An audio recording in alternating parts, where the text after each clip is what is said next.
Bueno, muy buenas a todos, bienvenidos al tercer capítulo de Averigua tu Elo. En esta serie intentamos, coger una posición, como en este caso esta, ¿no? En la cual jugamos con piezas negras.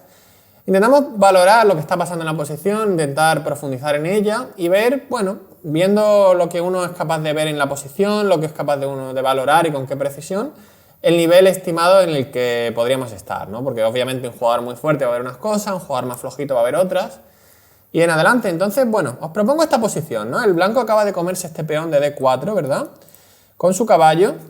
Y os propongo que penséis con negras, 2-3 minutos los que haga falta, a ver qué conclusiones llegáis, a ver cómo de lejos podéis llegar en vuestro cálculo, en vuestra comprensión del ajedrez. Así que nada, os propongo eso, pausar aquí 2 minutitos y ahora nos vemos. Bueno, espero que hayáis podido hacer el ejercicio. Vamos a intentar resolver la posición. Bien, lo primero que tenemos que hacer a la hora de evaluar una posición es ver el material, ¿no? Y la seguridad del rey. En este caso, el material, como podéis comprobar, está totalmente igualado.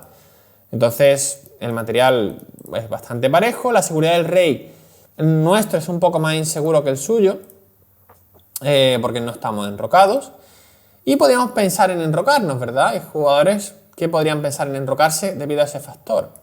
Pero ya serían probablemente jugadores de menos de 1200 puntos de elo, porque después de un enroque, el blanco podría comer, peón por, volver a comer y comer el peón de D6 sería bastante desastroso, ¿no? Por eso un jugador de más de 1200 puntos de elo se va a dar cuenta que después de la jugada caballo por D4, nosotros con negras la única jugada viable y la única jugada buena va a ser caballo por D4. Si el si el blanco come de peón tras enroque corto y torre C4, vamos a estar con ligera ventaja, con ligera presión. Y comer de dama seguramente sea la jugada más sana, ¿verdad? Entonces, ese jugador que he dicho, ya que supera los 1200 puntos de elo, seguramente comerá el peón, comerá la dama, peón por D4, y habrá llegado a esta posición donde no tenemos demasiado riesgo. Así que como decía, un jugador de más de 1200 puntos de elo seguramente se ha podido dar cuenta de esos detalles, pero la posición es muchísimo más compleja de lo que parece.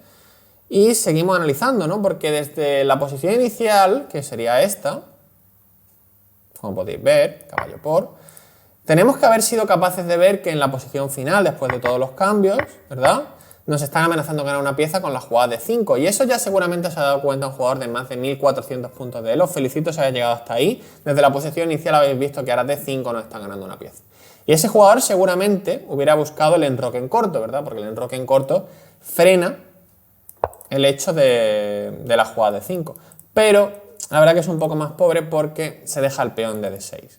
Por eso un jugador más fuerte sabe que en los finales, especialmente finales de alfil de distinto color, la seguridad del rey no es tan importante porque no hay suficientes piezas con las cuales puedan molestar nuestro rey. No hay damas en el tablero. Sobre todo tenemos que fijarnos en eso. ¿Hay damas en el tablero? No hay damas. En este caso no hay damas. Y la mejor jugada va a ser la jugada rey de 7. Eso se habría dado cuenta un jugador, como digo, de más de 1600 puntos de elo, casi seguro. Otra opción podría ser la jugada de 5, para luego enrocar en corto, ¿verdad? Pero no es la jugada correcta. No es la jugada correcta porque ahora, tras simplemente torre C1, es una posición extremadamente simétrica y no la vamos a poder ganar. Una de las cosas que caracterizan a los jugadores más fuertes, que son más ambiciosos, intentan todo el rato rehuir líneas de tablas, ¿no? Entonces, rey de 7, como digo, si hemos sido capaces de ver hasta aquí, estamos en la franja de 1600, casi seguro. Bien, pero la posición todavía se puede profundizar bastante más, ¿verdad? Y un jugador ya de más nivel se habría dado cuenta que en este final estamos apretando a nosotros por la estructura. Tenemos una mejor estructura, que este peón de D4 está aislado y más débil que el nuestro es D6. Y aparte de por la estructura, se habría dado cuenta que estamos mejor porque nuestro rey es más activo. Aparte de que el rey es más activo, tenemos las columnas, ¿no? Tenemos la columna C, con lo cual podemos entrar con la jugada torre C2. Así que ya un jugador de 1800, 2000 puntos de elo habría sido capaz de valorar todos esos detalles en la posición. Así que, el blanco tiene que defenderse y una jugada posible sería la jugada torre C1, ¿verdad? Tras torre C1 podría parecer que me puedo comer la torre. Si comes de alfil te hago torre C8. Y si comes de torre te puedo hacer simplemente alfil por A2, como veis, ¿no? Y ese peón de A2 parece que es gratuito. Así que vamos a hacer la variante, ¿no? Torre por y alfil por A2. Pero probablemente el jugador ese que decía 1800, 2000 puntos de elo haya podido ver hasta aquí y le da miedo una jugada. Y es la jugada torre A1, ¿verdad? Ahora, tras torre A1, quitamos el alfil, nos come el peón de A7 y ya nos está molestando. La torre se activa de repente y no está tan claro. Pero ¿qué pasa? Que alguien más fuerte es capaz de en esta posición no tener miedo a eso y ver que en realidad sí nos podemos comer el peón. ¿Por qué? Porque tras torre por, alfil por, torre A1, aquí existe una jugada excelente para el negro, que es la jugada alfil C4, y ya os felicito si habéis visto hasta aquí desde la posición inicial, porque seguro que estáis en la franja de más de 2200 puntos de elo. Así que enhorabuena. Torre por A7, obviamente el negro, bueno, si el blanco si no se come el peón se queda con peón de menos, tiene que comérselo. Y la clave de este alfil C4, ¿cuál es? Que el alfil retrocede a la casilla A6, muy bien puesto aquí, y de repente la torre se va a quedar atrapada, como veis, ¿no? Entonces, ya digo, si habéis visto hasta aquí, seguramente estamos en la franja de 2200 puntos de elo. A nivel magistral, ya seguramente hemos podido ver un paso más allá. Y es que esta torre queda atrapada y hay un plan para intentar capturarla. El blanco, obviamente, tiene que impedir que el rey venga a C6 y a B6 a comerse la torre. ¿Qué jugada puede impedir eso? Pues la jugada D5. Con nuestro rey vamos a intentar capturar la torre con rey C7. El blanco va a intentar impedir rey B6 con alfil E3, ¿verdad?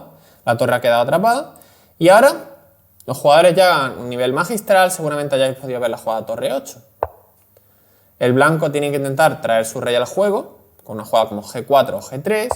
Y ahora es muy importante esto, porque aquí tenemos que ser capaces de valorar qué está pasando en este final si yo hago torre por E3, peón por y rey B8, ¿verdad? Esto ya era muy complejo porque la posición inicial hace muchas jugadas, pero como era todo muy forzado, mucha gente de mucho nivel seguro que es capaz de llegar hasta aquí. Pues bien, este final son tablas, porque tras torre por A6, peón por A6, como podéis ver la estructura es asimétrica, pero el material es el mismo material, y ningún bando puede crear ningún peón pasado. Si nosotros pudiéramos crear un peón pasado por este flanco o por el otro flanco tenemos ventaja, pero como no podemos, la posición va a acabar en tabla. Eso es un buen truco para saber la evaluación en los finales de peones, ¿no? Si el material es el mismo y ningún bando puede crear un peón pasado, casi siempre el resultado es tablas.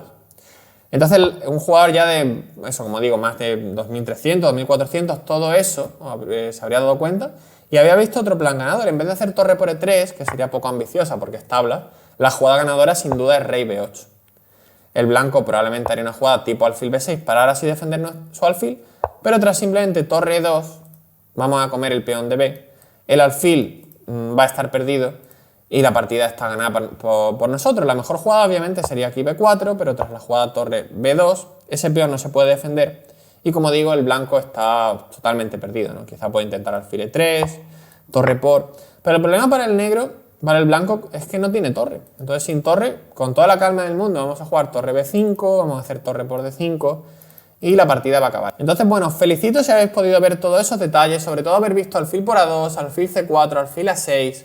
Me parece una maniobra defensiva bueno, una maniobra que nos va a dar ventaja muy potente, ¿no? Para aplicar en nuestras partidas. Y por cierto, si somos ya gente muy fuerte, un jugador de élite en esta posición, nadie haría la pasiva torre C1, ¿verdad? Un jugador de élite muy fuerte se da cuenta, ¿no? Del riesgo en la posición y te va a jugar D5 aquí. Jugada muy buena, liberadora, porque si comemos el peón, aunque podemos hacerlo, de repente tras torre D1, viene el contrajuego, se han quitado el peón débil central, y ahora tras, por ejemplo, torre C5 podría venir B4, si alfil E6 podría venir torre por D6, por eso no hubiera forzado a hacer alfil F5. Y ahora sí, ya podría hacer torre C1, ¿verdad? Y esta posición, al ser alfil de distinto color, tiene una tendencia enorme a las tablas. Así que nada, dejadme en los comentarios qué nivel tenéis, qué lejos habéis visto, si alguno ha podido ver hasta alfil por A2, alfil C4, alfil A6, atrapando esa torre. Y nada, si os gusta la serie tenéis que dar apoyo, suscribiros al canal, darle like, ponerme comentarios y nos vemos en las siguientes ocasiones. Hasta luego a todos.